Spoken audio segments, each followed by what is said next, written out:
నమస్తే సార్, మీ పేరండి? నా పేరు డాక్టర్ వివిఎస్ ప్రసాద్. ప్రసాద్ గారు, మీరు ఏం చేస్తుంటారు సార్? నేను డాక్టర్ ఇక్కడ 30 ఏళ్ళ నుంచి ఉన్నాను గాజువాకలోనే. ఈ రాష్ట్రంలో తెలుగుదేశం ప్రభుత్వం వచ్చి దాదాపు 4.5 సంవత్సరాల్లో ఏ హోదా లేకపోయినా సరే ఇక్కడ ఉన్న సీఎం అనుభవజ్ఞులు అవటం వలన చాలా మంచి కార్యక్రమాలు చేస్తున్నారు. ఆయన ఈ రాష్ట్రానికి కానీ పేద ప్రజలకు కానీ ఏది కావాలో కూడా ఆయన చాలా కీన్గా అబ్జర్వ్ చేసి అట్టడుగు పీపుల్కి సాయం చేద్దాం అనేది కొన్ని పథకాలు కూడా ఈ మధ్యకు పెట్టారు. వాటి వల్ల చాలా ఉపయుక్తంగా ఉంది. దానివల్ల ఆయనే మళ్ళీ సీఎంగా ఉంటే బాగుంటుంది అని చెప్పేసి మేము అంతా కోరుకుంటున్నాం. సరే, జగన్ కానీ పవన్ కళ్యాణ్ కానీ అవకాశం ఇస్తే ఎలా ఉంటుంది అనుకుంటున్నారు? ఇప్పుడు వీళ్ళంతా కూడా ఇప్పుడు కొత్తగా వస్తున్నారు. కొత్తగా వీరు వచ్చి ఏమి చేస్తారు అనేది తెలియట్లేదు. యాక్చువల్గా వాళ్ళు అనుభవం లేదు. ఇప్పుడున్న రాష్ట్ర బడ్జెట్ ప్రకారం చూసుకుంటే వీళ్ళు చెప్పే హామీలన్నీ కూడా నెరవేరే పద్ధతిలో లేదు. అదే ఈ అనుభవజ్ఞులైన చంద్రబాబు నాయుడు గారు ఉంటే దాన్ని ఏ విధంగా సాధించాలి, ఏ విధంగా మనం వనరులు తీసుకురావాలి, ఏ విధంగా మనం దీన్ని చేస్తే బాగుంటుంది స్టేట్కి అనేది ఆయన విజ్ఞతతో చేయగలరని మేము అనుకుంటున్నాం. ఇప్పుడు పవన్ వచ్చిన ఆయనంతా సినీ ఫీల్డ్ నుంచి ఇక్కడికి వచ్చారు. ఆయన నిజాయితీగా చేస్తాను అని అంటున్నారు, కానీ ఎంతవరకు సక్సెస్ అవుతారో తెలియదు. అది అవతల పీపుల్ కూడా వాళ్ళు దాన్ని రిసీవ్ చేసుకోవడంలో ఉంటుంది.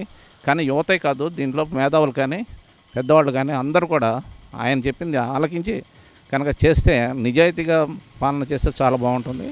కానీ మరి అది అందులో ఎంతవరకు వాళ్ళు సక్సెస్ అవ్వగలరో మనం చెప్పలేము.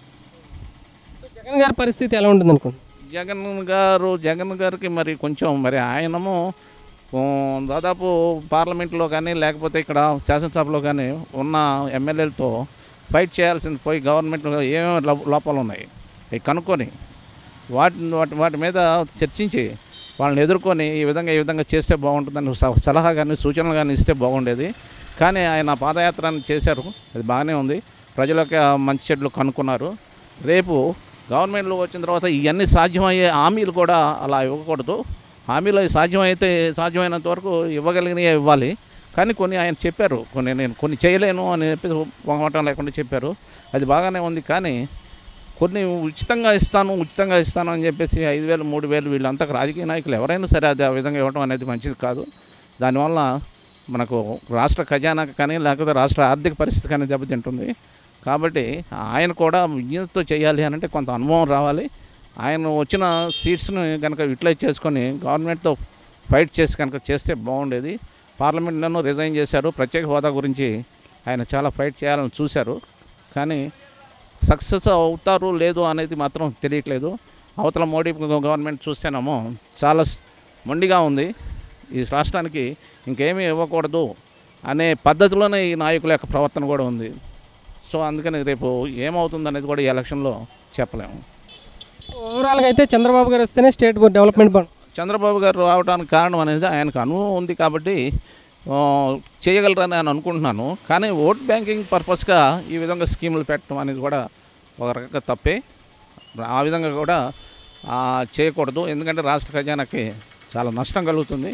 ఈ అప్పులన్నీ కూడా ప్రతి పేదవాడికి ప్రతి ఒక్క వ్యక్తి మీద కూడా పడుతుంది. కాబట్టి దీన్ని ఆలోచించుకొని ఏదైనా ఉచితంగా ఇవ్వాలి అని అనుకుంటే అది ముందే చేసి ఉంటే కూడా కొంచెం బాగుండేది. ఈ విధంగా లేట్గా ఇవ్వటం వలన కూడా కొంచెం ప్రజలు ఏదో మారుతారని కాదు, వాళ్ళకున్న స్టాండ్ మీద వాళ్ళు చేస్తారు.